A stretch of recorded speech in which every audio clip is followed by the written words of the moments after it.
जिससे हमें प्रेरणा मिलती है। जैसे हमारे छत्रपति शिवाजी महाराज महाराष्ट्र और देश में उनके विचारों को लेके ही हम आगे चल रहे हैं। आज फिर से ऊर्जा लेके उनके सामने नतमस्तक होके आशीर्वाद लेके हमें हर साल काम पे लगा। अरे आहे की शिवनेरी में ओव्हर क्राउडिंग हुआ है, ऐसी घटना सामने आई आज सुबह, वीडियोस भी सामने आए। प्रशासन ठीक से ध्यान नहीं दे रहा। मैं कलेक्टर साहब से बात करूंगी और कलेक्टर साहब से पता करूंगी कि एग्जैक्टली वहाँ क्या हुआ।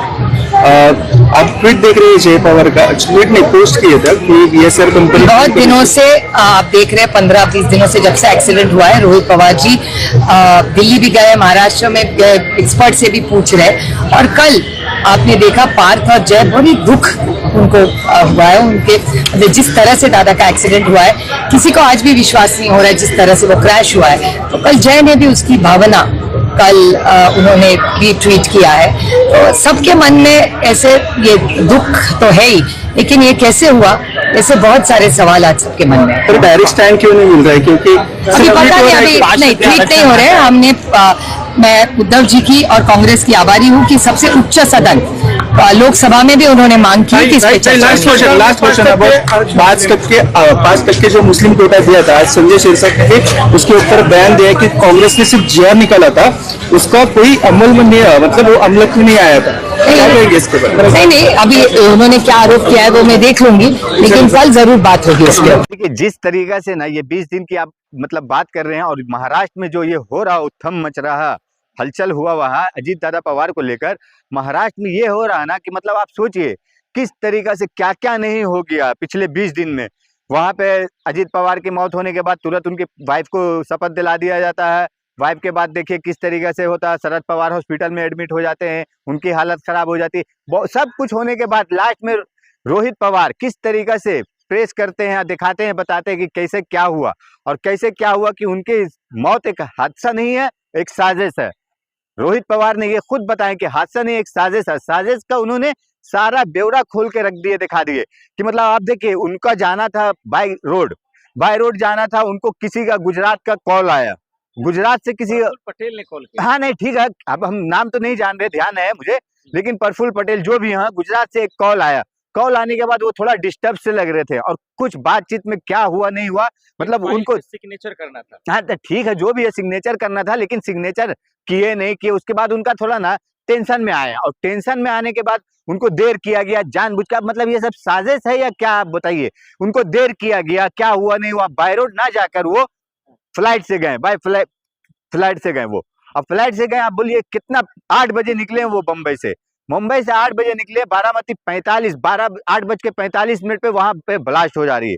और लोग का, वहां का लोगों का कहना है कि पहले वहां पे ब्लास्ट होता है प्लेन में, और उसके बाद फिर वो मतलब प्लेन क्रैश होती है, गिरती है। मतलब कुछ तो है ना। और यहाँ तक के जो रोहित पवार बोल रहे हैं, यहाँ तक के मतलब रोहित पवार का कहना है कि पायलट चेंज क्यों हुआ, जो पायलट पहले था उस पे वो पायलट नहीं आया। मतलब ये सब साजिश का हिस्सा है, ये नहीं कि वो एक शक है, सुई दिख रहा कहीं पे, हिस्सा है। एसीपी का पूरा परिवार नाटक कर रहा है। नहीं देखिए, जब निधन हो गया तो भाई, जब तुम्हारे पास सबूत है, जब तुम्हें शक है, तो फिर एफआईआर दर्ज करो ना, थाने जाओ ना, महाराष्ट्र के थाने। नहीं देखिए सबूत, अभी तक सबूत ही तो नहीं मिल पा रहा ना। वो ब्लैक बॉक्स कहाँ गया, और उनका जो मांग भी तो नहीं कर रहे ये लोग। नहीं क्यों नहीं कर रहे। यहाँ तक कि वो लड़की पायलट थी, उसकी माँ ने भी जांच का मांग रख दी कि हाँ, इसके हम निष्पक्ष जांच कराना चाहते हैं, सुप्रीम कोर्ट के पूर्व जस्टिस के साथ में मिलकर। यहाँ नहीं, सीबीआई का भी भरोसा नहीं कर रहे हैं, सुप्रीम कोर्ट के पूर्व जज के तहत मांग रहे हैं वो लोग की हाँ जांच हो।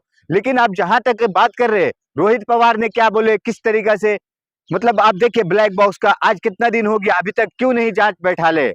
मतलब केंद्र सरकार क्या कर रही है, और वहां पे केंद्र सरकार अगर आप छोड़ दिए तो महाराष्ट्र की स्टेट सरकार क्या कर रही है, देवेंद्र फडणवीस क्या कर रहे हैं। वहां पे देखिए किस तरीका से वहां पे महाराष्ट्र में टीपू सुल्तान वर्सेस शिवाजी चल रहा है। आपको ये सब हंगामा करने के लिए तैयार है, देश में फालतू बात के लिए, बयान के लिए तैयार है, लेकिन एक इतने बड़े मतलब नामी इंसान जो मर गए बेचारे अजीत पवार, और उनके लिए जांच के लिए कोई ध्यान ही नहीं है, कुछ मतलब ही नहीं है। मतलब आप चाह रहे क्या, जो कोई भी देखिए क्या होता है ना, बीजेपी में जो आवाज उठाता है, मुद्दे की बात करता है, जो जनता के हित की बात करता है, यही होता है।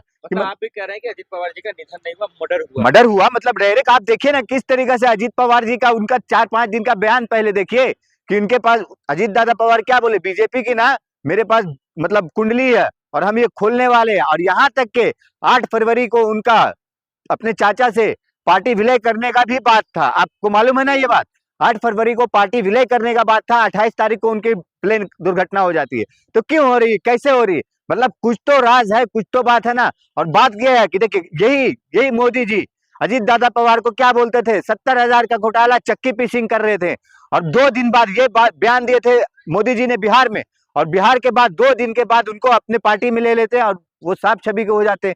और जब ये पोल खोलने की बात करते हैं तो आप देख लिए किस तरीके से उनकी दुर्घटना हो जाती है। जांच होती है, सीबीआई जांच होती है, तो कौन कौन पकड़ा जाएगा, कौन मुख्य जिम्मेदार होगा, पकड़ा जाएगा? देखिए कौन पकड़ा जाएगा, इसमें कौन मुख्य जिम्मेदार है, ये तो जांच का विषय है और जांच के बाद ही पता चलेगा।